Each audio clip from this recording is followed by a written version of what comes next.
आज आप सीखेंगे क्लास 10 के बोर्ड एग्जाम के लिए इंपॉर्टेंट क्वेश्चन बच्चों। इस प्रकार का प्रश्न एग्जाम में हमेशा पूछे जाते हैं, तो आइए देखते हैं कि किस प्रकार से ऐसे प्रश्नों को सॉल्व करना है। क्वेश्चन आपका है कि त्रिज्या 4.2 सेंटीमीटर वाले धातु के एक गोले को पिघलाकर त्रिज्या 6 सेंटीमीटर वाले एक बेलन के रूप में ढाला जाता है। बेलन की ऊंचाई ज्ञात कीजिए। बहुत आसान सा प्रश्न है बच्चों, देखिएगा। प्रश्न है कि एक गोला है और उसको पिघला कर क्या बनाते हैं, हम उसको पिघला करके एक बेलन सिलेंडर बना रहे हैं। तो उस सिलेंडर की ऊंचाई आपको बताना है। Find the height of cylinder बताना। बहुत आसान प्रश्न बच्चों, देखिए कैसे सॉल्व करेंगे। तो हम करना क्या है, जो गोले का आयतन है और बेलन का आयतन दोनों क्या करेंगे, हम बराबर कर देंगे, आंसर आ जाएगा। देखिए बच्चों कैसे इसको हम यहाँ पे चाहे तो लिख सकते हैं कि गोले की जो त्रिज्या है, गोले की त्रिज्या इसको R1 कर लीजिए। गोले की त्रिज्या R1, तो R1 का मान कितना है, 4.2 सेंटीमीटर है। क्लियर है बच्चों। चलिए अब उसके बाद क्या दिया गया है, बेलन की त्रिज्या कर लेते हैं यहाँ पे। तो हो जाएगा बेलन की त्रिज्या इसको R2 कर लीजिए। तो R2 बराबर कितना हो जाएगा, इसका देख लीजिए 6 सेंटीमीटर दिया गया है। बहुत अच्छे। अब हमको बेलन की ऊंचाई बताना, तो बेलन की ऊंचाई नहीं पता है तो हम बेलन की ऊंचाई h मान लेते हैं। बेलन की ऊंचाई क्या मान लेते हैं बच्चों, h मान लेते हैं। बेलन की ऊंचाई हमको नहीं पता है। क्लियर है। तो इसको हम क्या करेंगे, h मान लेंगे और ये हमको क्या करना है, पता करना है। क्लियर है।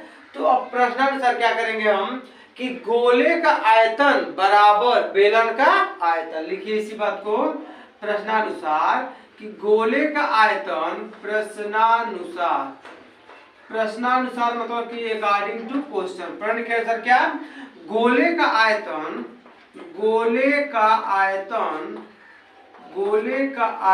बराबर, क्योंकि दोनों का आयतन बराबर, तो गोले का आयतन बराबर बेलन का आयतन बच्चों। ठीक है। अब इसमें मान रख लेंगे हम। तो देखिए गोले का आयतन होता है 4/3 पाई r3, 4/3 पाई, और गोले के आयतन के लिए आप लिखे R1 का क्यूब, तो 4/3 पाई r3 होता है। ठीक है। बेलन का आयतन क्या होता है, तो पाई r², तो बेलन का r क्या है, R2, तो पाई r² h होता है। ठीक है। पाई r² h होता है बेलन का आयतन, और गोले का आयतन होता है 4/3 पाई r³ होता है। चलिए क्लियर है। पाई से पाई यहीं पे कैंसिल कर दीजिए, कोई प्रॉब्लम नहीं है। मान रखते हैं 4/3 गुणे R1 का मान कितना, 4.3 बार,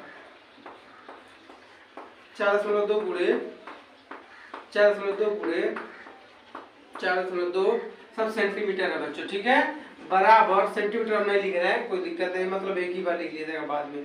R2 देखिए, R2 का मान क्या है, तो 6 सेंटीमीटर, तो 6 सेंटीमीटर गुणे 6 सेंटीमीटर, और h हमको पता नहीं है। चलिए सॉल्व करते हैं इसको।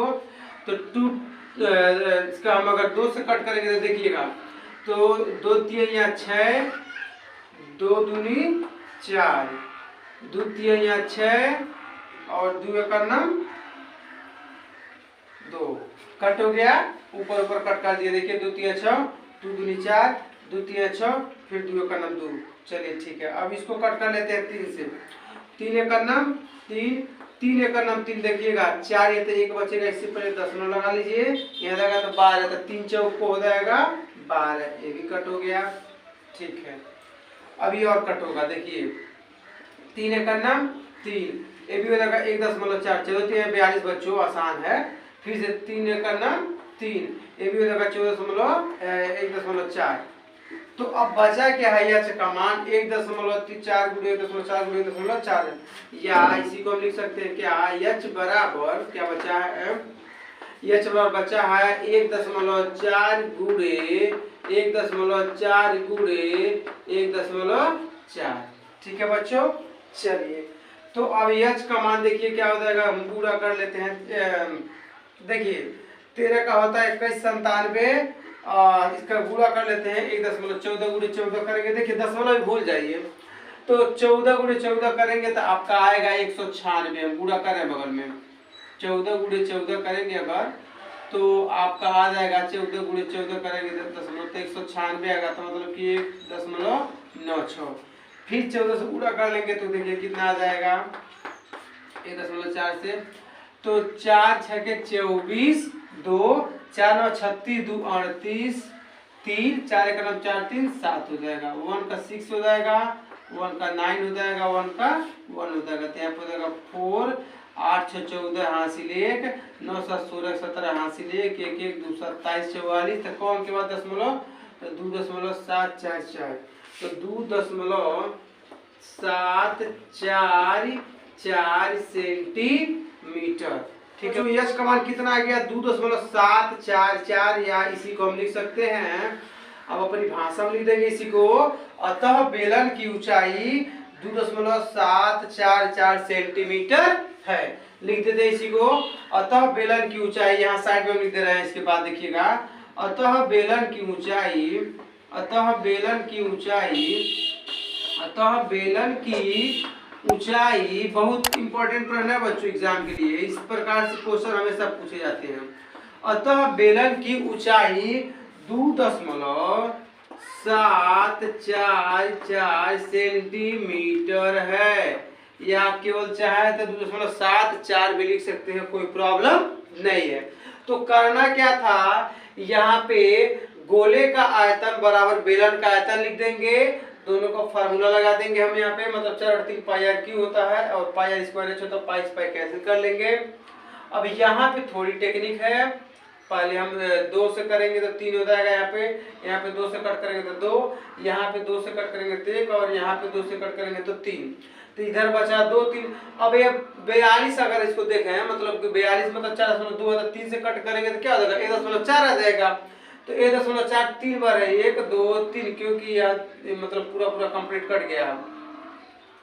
तब एच का मान 1.4 क्योंकि अगर 14 का आप घन देखेंगे तो होता है 2744, मतलब कि 2744 है, तो आप यहाँ पे डायरेक्ट लिख सकते थे 2.744, लेकिन हमने मल्टीप्लाई कर दिया ताकि आपको और भी आसान हो जाए समझना।